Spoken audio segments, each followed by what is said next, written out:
duke thirrur për herë të parë në SPAK për të dëshmuar për ngjarjen e rëndë të 20 janarit, pikërisht ku mbetën të vrarë 4 persona. Kjo një dëshmi që padyshim është shumë e rëndësishme dhe që riktheh edhe një herë në fokusin e drejtësisë. Kam kënaqësinë që të diskutoj pikërisht për këtë çështje shumë të rëndësishme në studio me analistin e njohur zotin Arben Meçe, i cili ne e përshëndes. Zotin Meçe, përshëndetje, kënaqësi t'ju kema. Përshëndetje.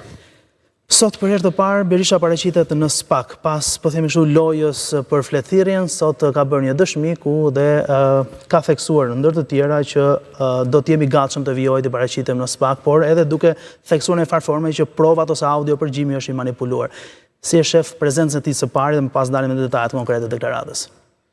Po prezenca ishte një ngjarje e cila realisht përbën ngjarje në Republikën e Shqipërisë, që lidhet absolutisht me fillimin e procedimit real për 20 janarin. Në fakt nuk është fillimi, sepse diku në korrik të vitit të 24 është bërë regjistrimi pranë prokurorisë posaçme i veprës penale të klasifikuar me brenda vetvetes me 3 vepra penale. Pra ka regjistrim procedimi penal me 3 vepra penale. Dhe shumë e rëndësishme që ne të qëndrojmë te veprat penale, sepse gjithë procedimi nuk lidhet me protestën e 20 janarit, por lidhet absolutisht me vrasjet.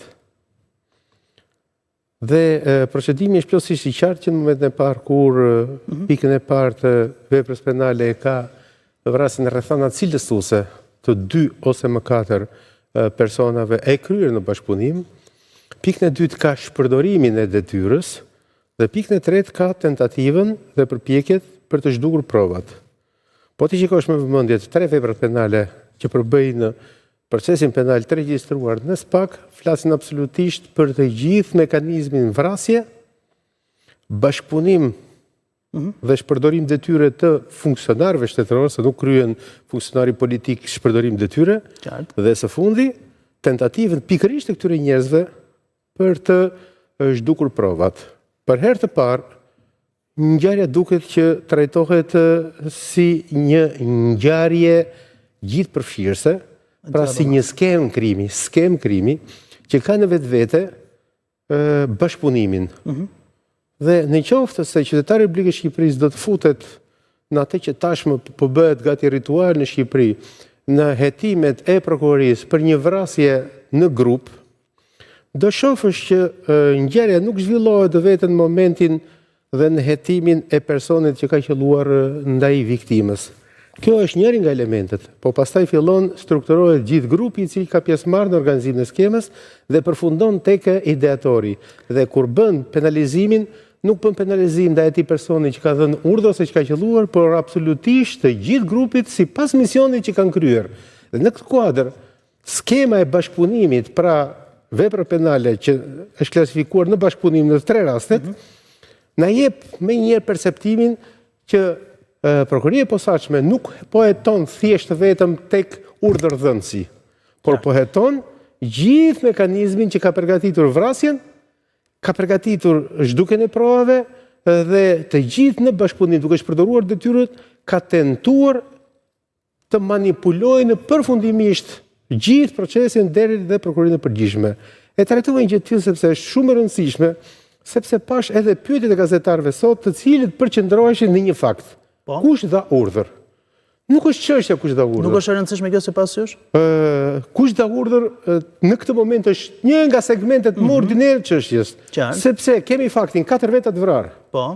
Dhe 4 veta të vrarë është prova më e mjaftueshme që tashmë të mos thuash kush dha urdhrin, po kushte gjithë skema e organizimit, jo vetëm të urdhërdhënies, por gjithë mekanizmi i cili erdhi në tru ideja që të vriste njerëz, pastaj të manipulonte, të zhdukte provat dhe në fund fare në bashkëpunim të manipulonte gjithë skemën e krimit, duke penguar gjithë procesin hetimor të kohës. Dhe në këtë kuadër po bëhet hetimi.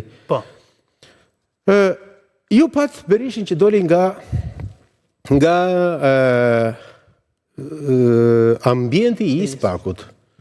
Ajo që mua me indinjoi më tepër ishte vetëkënaqësia e tij dhe një shprehje e cila shpeshherë të ngjallte neverinë e një personi i cili ishte i lumturuar që kishte vrarë 4 veta. Pra ai lumturohej për faktin që përballë ta shqyqytërës puç shteti, ai kishte marrë hak dhe kishte vrarë 4 veta. Edhe nëse proteston në të gjithë artikulimin e tij përpara gazetarëve nuk shprehej një farë pendese për 4 veta të vrarë. Dhe në qoftë se ju do të jepni sekuenca do ta shihni që shpeshherë ai jo vetëm buzëqesh, po dhe qesh. Dhe në përgjigje që jep gazetarëve, dhe në komunikim me gazetarëve, është një person i cili po del triumfator nga një institucion i cili e ka thërritur minimalisht të jap informacion dhe të transmetoj një farë dhimbje, një farë pendimi që po 4 veta janë vrarë, por në vetvete këta 4 veta janë qytetarë të pafajshëm të Republikës Shqipërisë. Do ta vijojmë së bashku, kemi hapësirë shumë të shkurtër publicitet, do rikthehemi sërish me Zoti Mexhën në studio pas pak.